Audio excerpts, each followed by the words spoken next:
Hello, hello. Going after David is both a blessing and a curse. You did amazing, David, as always. Reaching critical velocity. Sorry. I'm actually really excited to speak here. I think going right after scientist, I want to really focus on you builders are what I think is needed for ReFi to reach critical velocity. And let me explain how. My objective is quite simple. I want to inspire you to believe that right now, at this moment, is the best moment ever to go all in on your impact project. I want to quickly recap this opportunity and challenges that I've experienced over 8 years building in Web3 and reflect a bit on the progress that we've made as an industry as the public goods kind of ReFi space, and then focus our actions together to have a couple of breakouts. So quick 101 on ReFi. ReFi stands for regenerative finance. It's a financial approach that focuses on holistic systems, on regenerating our social, economic, and natural resources.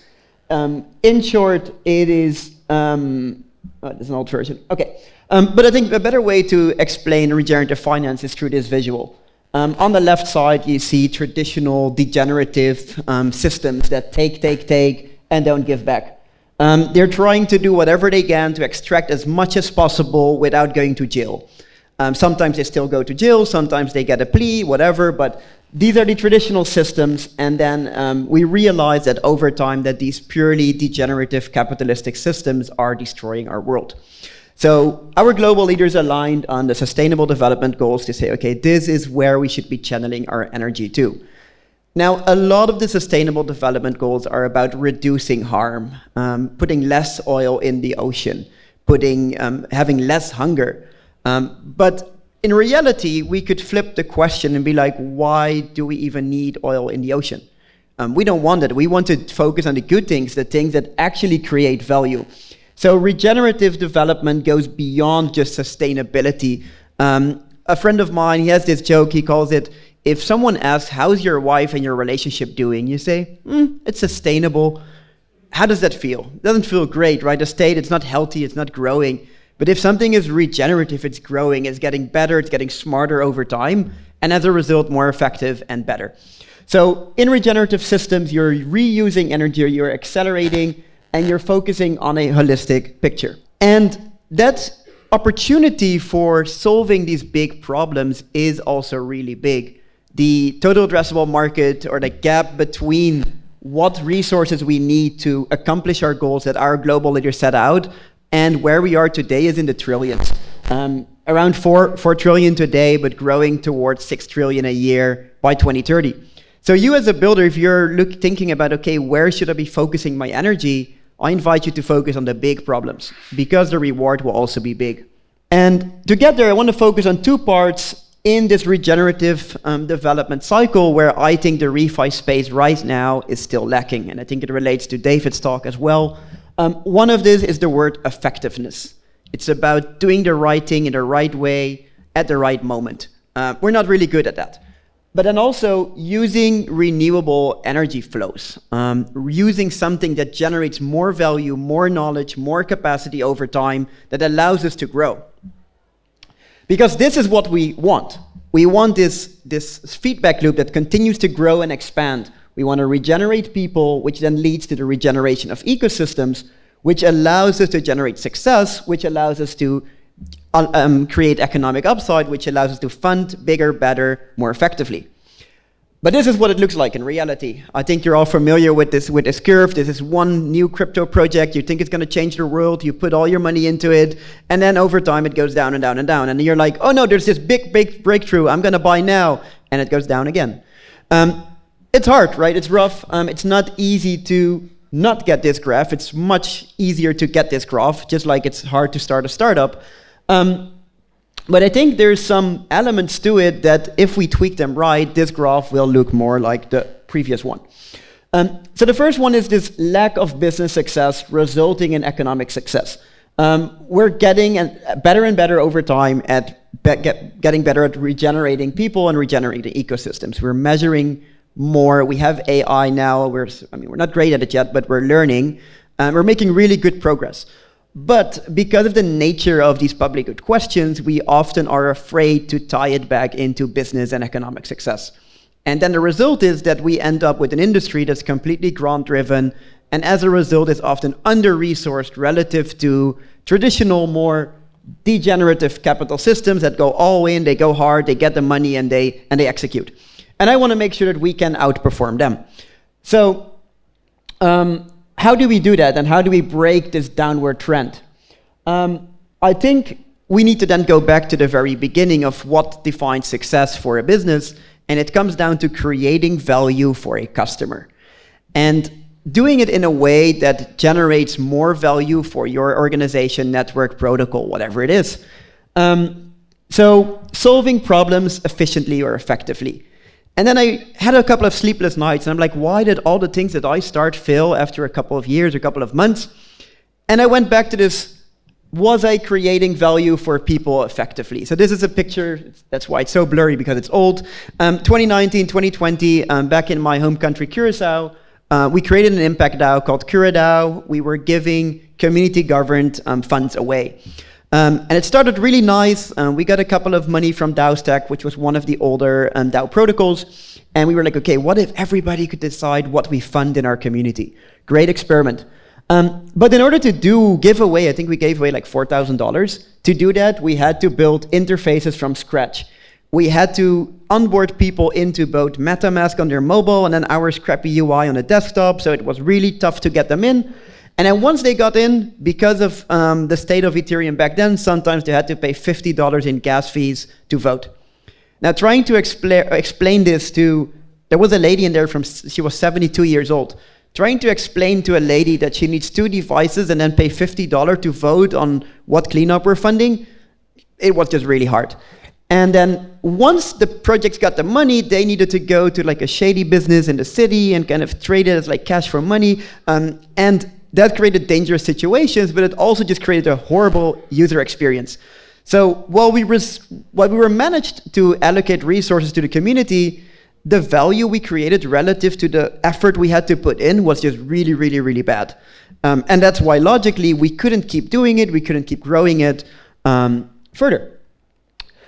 But now, things are different. Times have changed. We've made so much progress in the past 5 years that right now the same experiment probably has 20 or 100 times more chances of succeeding and growing further. Starting with this neutral, efficient coordination infrastructure, right? I mentioned $50 per transaction. We don't have that anymore. Ethereum is easy to use, it's cheap to use.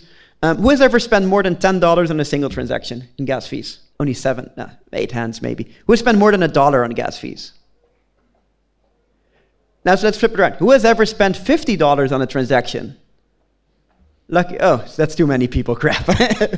But I can assure you that the people that join the industry today will never have to pay $50 for a transaction unless they do something really crazy. But for the majority of users, it will be near instant and cheap. We also have tools and protocols from account abstraction that allow you to circumvent all the private seed phrase friction, to AI automating us and helping us, to ZK technology like self, allowing for zero-knowledge verification of identity. And all of these things are building blocks. Also, the environment is totally different. When we did these things in the early days, crypto was scary. It was something for criminals. Back in 2017, 18, if you told people, I'm in crypto, they would either think that you're selling drugs online, or that you're laundering money, or they're going to ask you what meme coin do I need to invest in. But times are different now. There's institutions. We just had UNICEF here. We have UNDP involved. It is a different age now. Serious people are taking this industry very serious, and that creates opportunities for us to create real solutions. Another edge that we have over those traditional degenerative systems was they were doing it for themselves. They were doing it for their own benefit, and they didn't care about any of us in this room. And that's our edge, because we do care about all of us. We do care about the world. And it gives us this collaborative culture advantage. We're creating open source technology that can be reused. We're building in public. We are researching and sharing, just like what David explained. And there's also increasingly getting support systems that just allow you as a builder to get that traction that you need to keep building and get started. Over those years, I made a simple kind of checklist of things that how I want to be building and how I think it is relatively real and easy to build something good. It all starts with identifying something that bothers the crap out of you, or that bothers the crap out of people around you. Find something that people really care about. And if it's not something that you care enough about, it's going to be really challenging to build something meaningful. Back in the degenerative systems, you would look at something that you don't care about, but you think could make a lot of money, and you would optimize for that. I don't think that's the way to go anymore. So look for a problem that you deeply care about. Then build a simple solution. It doesn't even have to be technical. It could be something that you do manual at first and understand the problem, understand why it persists, where it comes from, who is having these problems, who would really care about solving these problems. Because once you do that and you learn from these early engagement, it's then that you start to form that knowledge that you need to build a proper solution. And once you have that, then you can leverage all these resources from Ethereum to AI to really optimize and scale that solution.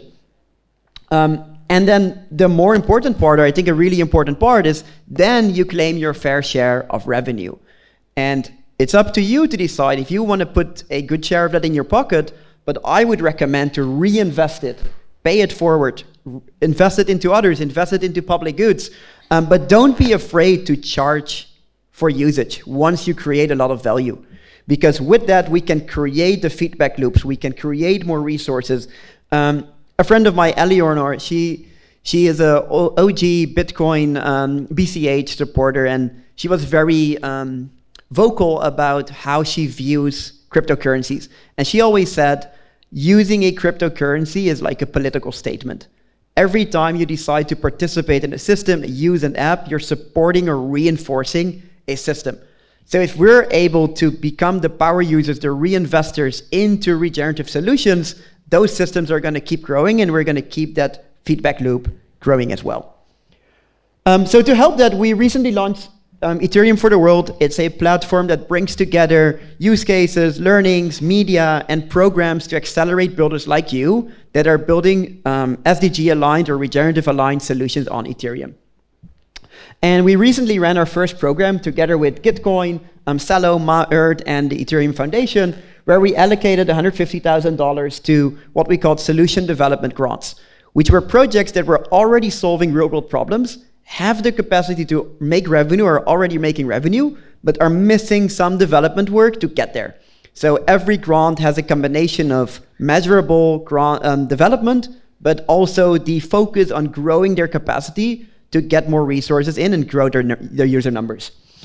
We issued 19 grants. The entire process took about 4 weeks. We really leveraged AI and the latest tech, especially Karma Gap, which is a platform for grantee accountability and ecosystem support, allowed us to make these decisions way more informed and way quicker, and really gave me that confidence that, hey, there are a lot of good projects out here and they have real potential. So what we're looking for here really is people that are ready to accelerate. If you are a builder that already has a project or has a vision for a project, reach out to us. If you're a funder that wants to invest into people like that, reach out to us. Next year, we hope to create more programs. We also hope to open a fund to really accelerate and put our money where our mouth is in these regenerative systems. Before we end, you might be wondering, why is this guy standing on this location in a football shirt? Well, yesterday was a very special day for me. Coming from a small Caribbean island, yesterday we became the smallest country in the world to qualify for the Football World Cup. Thank you. And it reminded me about how inspiring human progress can be to others. Even if you didn't care about football, you were invested in this, and it made you proud, and it made you want to do back to the island and give back, and what so. And I want to do that as well. So it's too early to announce it. It's not really live, but I couldn't stop myself from doing it today. I recently moved back to the island after 10 years in Europe, and we're working with the government and local fintech industry to turn the island of Curacao, it's a small Caribbean island, beautiful ocean, to turn it into a hub for on-chain innovation and onboarding. So if you're interested in spending some time on the island or consider incorporating your company here for innovation purposes, we have everything from licenses to nice beaches to great food and a very diverse society. So please feel free to visit onchainisland.co or scan the QR code, which is a small form where you can tell us what you would like, and we're going to make that for you. So dream it up, dream what your perfect on-chain location would look like, and I think we can co-create it together and get out of those negative loops. Thank you so much.